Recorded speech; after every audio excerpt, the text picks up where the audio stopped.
Brothers and sisters, it is a dark time in our city. The time that we find ourselves with this pandemic circulating. But it's not just a COVID pandemic. It's an epidemic and the diseases of violence that have plagued our city. For far too long, many of us have stood idly by, witnessing the tragedies that happen within our communities.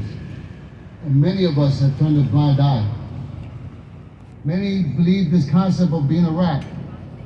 If I am part of the crime and I get caught and I tell on you by street and urban definitions, I am a rat. However, if I'm not part of that institution of criminality and I report you, I'm a concerned citizen. I recall a time when we used to police ourselves, when people used to run to the cops and beg to be arrested. We don't live in that legacy no more. We could go into Marxism, social structuralism, conflict theory. We could discuss sociology on different platforms. People say the reason why the crime is so high is because of poverty. I refuse to believe that.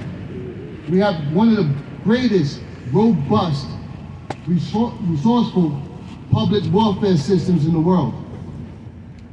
It's not the greatest, but we have something compared to other cities, other states. What we have now is the strong preying upon the weak. That's what it comes down to. Simple definition. The strong preying on the weak. I am my brother's keeper. I am my sister's keeper. It is my responsibility to stand firm with those that can't fight for themselves, those who are marginalized, those who are weak. It is my responsibility. How can I ask God to allow me through the golden gates of heaven and I don't do my part? This is why we're all here. There's no reason why these two poor officers had to die. They were babies. They may have been legal age, but they were babies. There is no reason why any of them should get ready to be buried. We, now as a city, forget about the city. We as a community have failed. Because all these elected officials in office are there because we placed them there. When God places you in a position, no man or woman or entity in this world can ever remove you. But when man and woman place you in position, we can always remove you. What the district attorney is proposing is preposterous. We cannot pacify crime. A crime is a crime. And I'm not talking about the guy who's public intox, who's urinating on the corner. We're not speaking about that. We're speaking about the crime that brings violence, that brings harm. There's no such thing as a victimless crime. If you rob me and I trip, I got injured. That's a robbery, by definition. That's the bottom line. And for us to sit here and think about ways to pacify and look at ways to not let people fall in the criminal justice system, guess what? God is merciful, He's benevolent. Even God asks for accountability. So we're here today as a collective because we're concerned. What the DA is affording us is not justice. Aristotle said it best. What is justice? Justice is to give due to whom due what is due. And we deserve justice. So when you sit here, you tell me that you robbing, you stealing because there's nothing else left? That's BS. That's an excuse. That's mollification. Right now, we're fighting chasing guns. The guns is not the problem. Because we can take one gun off the street. It's not going to change much. The organization I represent, which I am the president of 700 Strong Voices, we're offering $5,000 to anyone who will be responsible to bring the rest of a gun smuggler. We don't want the guns. We want the smugglers. We want the iron pipeline. We are willing to put $5,000 for anyone who's arrested who turns in somebody with a gun, not a gun, who's bringing an operation. And we're citizens. We're willing to put our hard work, sweat, and tears here, right now. $5,000 to anyone who brings the NYPD in the rush for gun smuggling. We all have to find a way. We either contribute our time, our talent, or our treasures. If you don't have time to invest in the community, find another way. If you have treasures, you got a couple extra dollars, hey, let's put up reward signs. If you have talent, you have an idea to reinvent this wheel that's broken, that's not working, please step forward. We really don't know how this is going to work out because we're going to have to sit down with NYPD. We have to sit down with this administration, figure out how we can get those $5,000 to the people. But we have $5,000 to any citizen who will help bring in the rest of a gun smuggler. Because until we take the smugglers out, we will continue to have the acts of violence. So I tell you and I implore all of you, please stand up, stand firm. Don't be silent no more. People are crying, people are suffering. Remember, we are our brothers and our sisters keepers. I ask that God bless each and every one of us. I ask that you take Officer Rivera and Mora, have them in your hearts and your prayers. And I'm going to share something with you. Rivera went to school with my son, St. Raymond's. Mora is from my community, East Harlem. I'm from El Barrio. My children seen that officer grow up. The proudest moments of their life is when they became part of the establishment to fix the city, to fix the problems in the NYPD. I can't sit here and paint this whole building with one brush. So I can't sit here and say every cop in the world is bad. Guess what? Some people gotta go.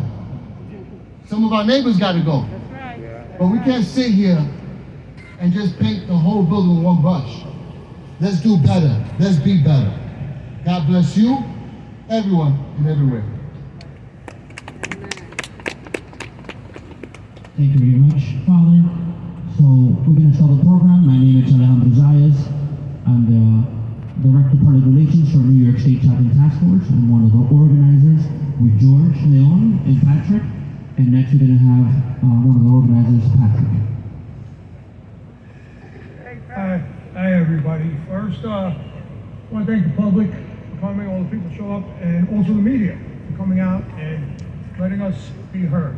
It's one of our biggest problems today. Citizens are not being heard. We're here today. Well, first off, I'm Patrick McManus. I am the chairman of the Bronx County Conservative Party. But I'm not here today for political purposes.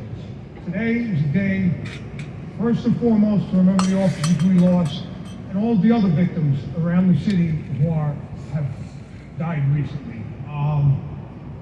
And point out that is the policies, especially of District Attorney Bragg. Policies towards armed robbery.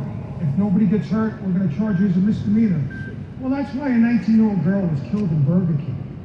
She was at her job working, and this guy thought he was going to go in there, he was going to get a few bucks and walk out. The worst that happens if I get caught, I'll be in jail overnight and I'll be out tomorrow with a little misdemeanor charge. But something went wrong, and now that girl is dead, and there's no way to bring her back. And I blame that directly on District Attorney Bragg. There is no, the blame lies solely with him. With that being said, his policies benefit nobody. Nobody. They don't even really benefit the criminals. I'm still trying to wrap my head around what he's possibly thinking.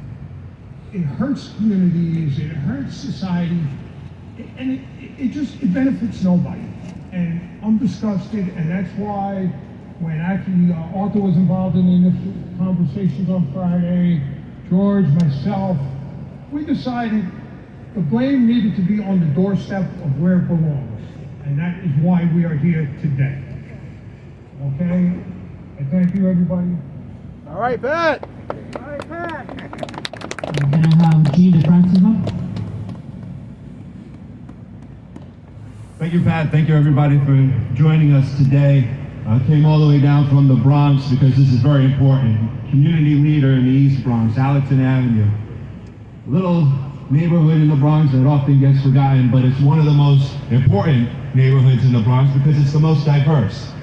It's also important, and you don't hear about it a lot, but we actually get along. We actually talk to each other. And that's why Bronx We're on the path to making this right. I stay up at night trying to figure out whose fault is it. And yeah, we could blame DA Bragg, because the most audacious thing that he did was he told everybody he was going to dictate the laws that we made. We could blame him, but it's our fault. It's our fault. Why is it our fault? Because this is our city. Everybody here. Maybe we got a little bit too comfortable. Maybe we didn't want to get engaged. We just wanted to look out for our family, but we forgot to talk to our next door neighbors. We forgot to bring them over to dinner when they were hungry. We forgot to check who's coming in and out of our community. But we do that in Allerton. Yeah. And I got a lot of crap for it, for doing that in Allerton. But I don't care, because my community is my business. It's my property value. It's my small business. It's my neighbor's safety. And God forbid you commit a crime in our community, because it's our community. And I thank every single man, woman, and child. I saw a young adult here today. It's time for us to take back our city. That's not just a slogan. The Stop, Question, and Frisk worked. Yeah. Without quotas. Bloomberg destroyed Stop, Question, and Frisk when he made the police officers X amount of Stop, Question, and Frisk before they got back to the office. When Giuliani implemented SQF, they knew who the gangbangers were in our community. They knew who were terrorizing the children and the elderly and the families in our community. And they targeted them. Sorry, you're not gonna hold our community hostage. We work extremely well with our precinct. The 4-9 precinct is the strongest precinct in the Bronx, in my opinion. I'm biased. And we had a rally to support them when all this nonsense came up. And our elected officials supported the people that were against the police, giving them water and coddling them. We need the adults back into the room. We need to take back our city and work together. If your next door neighbor is struggling, that's your responsibility. It's not Bragg's responsibility. We gotta stop giving these people the power. The assembly member, the city council member, and even the mayor, which I'm gonna work with the mayor, because we got to. It's the only mayor we got. But they have to work with us. They are not our leaders. We lead our families. Your mother and your father is your leader. Your God is your leader. Whatever you practice, find your morals, stick to your morals, and move forward together. Enough of this trying to control what your neighbor is doing. Wear a mask, vaccinate, go to school, do this, do that. Take care of your house and look out for each other. And that's how we're going to take our city back, because that's when the city worked and ran properly. Thank you. Let's do this together.